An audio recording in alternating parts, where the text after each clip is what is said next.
यो गर्छ लुइस ख्यालको, यसलाई चाहिँ क्लिन भन्छ के अरे। अनि यहाँ चाहिँ अहिले पनि प्रिभ्यू गरेर हेर्न मिल्छ। यसो पन्ड छ नि त्यहाँनिर पन्ड। ठिक छ कहाँनिर के भन्छ लुइस क्लोज के सिएस लुइसको कम्युनिटी नेचरल रिजर्भ होइन। Let's go and explore.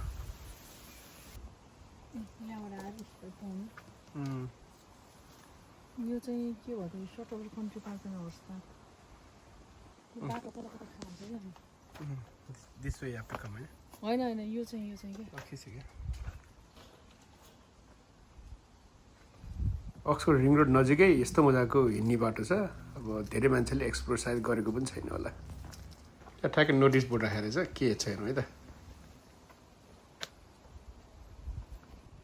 कति टु कति थियो 10 देखि 12 हो क्या। ए हेजलिङ यो त मेन्टेन यहाँ चाहिँ छ नि सिएस लुइसले होइन यहाँ बसेर एउटा बुक लेखाएको थियो अरे क्या त्यो प्लेसमा बसेर। फन तर अब यस्तो रहेछ खासै कति गहिरो होला खोइ त्यही त।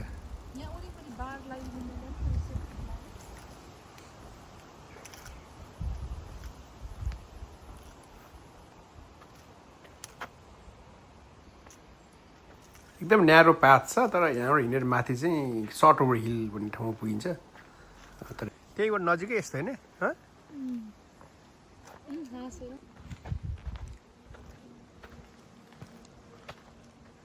बाटो त्यस्तो रहेछ नि पुरै होइन कि डर लाग्यो ऊ त्यो घर हो के एउटा घर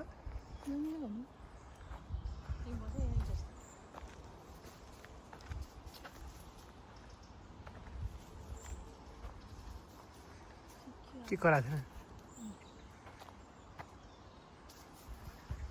चरा चरा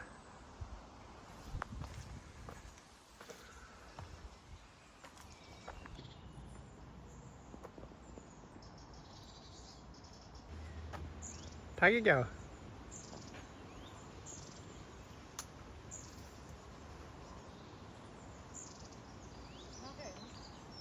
कत्रा कत्रा रुखहरू है।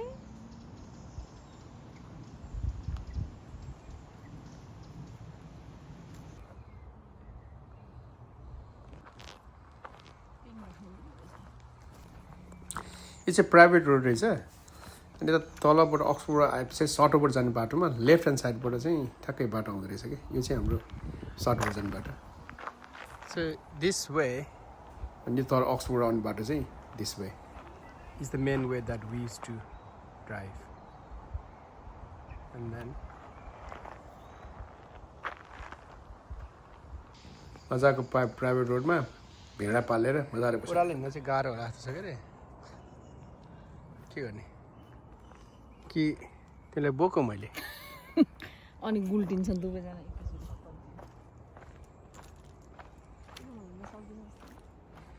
अब त्यही गाउँ पाखा पएर नखेर मान्छे त्यही त गाह्रो भयो। अहिले त्यो बाटो यो बाटो आइपुग्थ्यो यता आउँथ्यो तर यहीँ नजिकै त ठुलो जङ्गल हो नि त खोइ फनी के छ थकै मार्दै केही भन्नु छ तिमीलाई बस न प्रकृतिको बिचमा एकछिन के छ के भन्नु छ यो प्रकृतिको बिचमा बसेर यो बुढेसकाललाई आई लभ यु तिमीलाई के भन्नु बुढो भन्ने उमेरा भनेनौ भन्ने मैले कहिले पनि भनेन। ओके नु तिमीले भन्यो न मैले भन्यो यसै माया बस्यो पिरती त यसै पिरिङ यसै भइगयो नि त्यति हो यस्तो भइहाल्यो त इसारा नै काफी थियो नि हामीलाई त आँखा झुम्कामा काफी